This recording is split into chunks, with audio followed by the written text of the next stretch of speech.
Congratulations, you just got your first Pine hosting server. Here's how to set it up. The game of my choice is Minecraft, so I chose that during my order. And now I'm in the server console.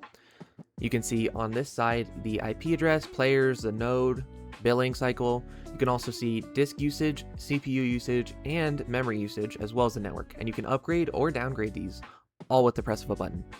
To start, I'm going to go to versions, and I'm going to go to Forge, because that is what I would like to set this server up on. I'm going to go to 1.20.1, because that's where I can get the most fun mods. And select it. So with just a few seconds here, it will optimize and prepare the server for Forge 1.20.1. Now if I go back to File and I hit Start, we can see the server console is running, and we can get this all set up. It's preparing the world, it's loading it up. It is rather intensive in the first minute or two while it is loading the world, preparing spawn, just getting everything optimized. So if we give it a few seconds here, the server is now running. You can see how long it's been running here, and I'm going to go ahead and stop it. Now that I've done that, all the files are there.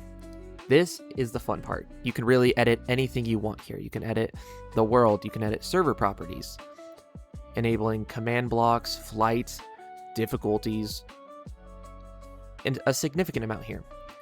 I would recommend going here and Archon True, and then where is Archon Password? This enables a password for a remote server, making it so that it's not open and no one can get in. I would set it to something that you would remember. Test 599 for the video in this case. And you can change the port as well. And I would recommend saving that. And with that done, I can go back to Files and Mods. And here, you can add any individual mods that you want if you want to create your own mod pack. Or, if you want to add a pre-made mod pack, you can go to Modrinth, AT Launcher, CurseForge, and these various other platforms here. I'm going to go to CurseForge, and I'm going to say RLCraft. There we go. One of the biggest, hardest mod packs ever. Or InsaneCraft, or CrazyCraft even. But personally, I'm going to install some individual mods. And I'll go grab them from Modrinth or from CurseForge, and I'll be right back with them. Okay, so I have all these mods here, so I'm going to go ahead and just select them and drop them in. Now we can see it's loading here. That was quite a few mods, but the server handles it like a beast. And just like that, I have all of the mods that I wanted on this server. These are all the mods for Guided SMP Season 2, which is the server I am hosting. And now if I hit start, wait a few seconds for the server to be up. While that happens, I would like to mention how Pine Hosting has a phenomenal Discord server where you can get support for pretty much anything you need while trying to get your server set up, or if you run into any issues. They've been absolutely phenomenal. You also have the support chat built directly into console. And as soon as it's marked as running, which typically takes less than a minute,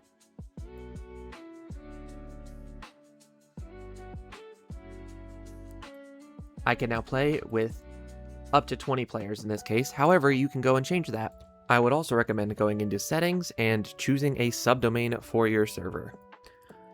I would recommend doing a subdomain because it's easier to remember than a random string of numbers for an IP. You can change the server details, and you can change a lot about it. You can select the location and transfer it so it's closer to you or your people. And other than that, you're up and running. It's as simple as that. I'm going to copy the IP and see you guys on the server. Okay, so in order to add the server, you simply go here and you can paste whatever subdomain or whatever you change the IP to. You can name it. I'm going to name it to Guided Season 2. As easy as that. And then incompatible mods. That's just sodium. But I'm going to do it anyway, because I have enough of the mods. Let's join up. Wowee. As fast as that. I have all my mods, and I've invited a friend. Where is he? And as simple as that, you can play with your friends, or you can host a professional SMP. Wham! And as you can see, I do not have server console yet. But I can show you how to do that momentarily. Simply go into server console and doing /op Hammerstrike 999. Except insert your username there. Hit enter. Hammerstrike is a server operator. And just like that, my commands now work. I can op people, I can de-op people, I can change my game mode, and do anything that I need to manage the server. I can even go into my mods folder and start spawning dragons. And now you can spawn dragons on your friends. Look at that. Can you believe I just set up this server in a few minutes? That's wild to me. And just like that, you have a modded server that you can play with your friends on or host a professional SMP. It can be modded, it can be vanilla, it can be Bedrock, it can be Java, it can even be both. And it's perfectly configurable to fit your needs. Highly recommend Pine Hosting Services, and they have been phenomenal. Thank you very much for the server that allows me to host Guided Season 2, and please check out the link in the description. This link helps me out at no extra cost to you, and can get you going on your very first Pine hosted server. Make sure to use code HAMMERSTRIKE at checkout for 30% off your first month of your server. Thanks again to Pine Hosting for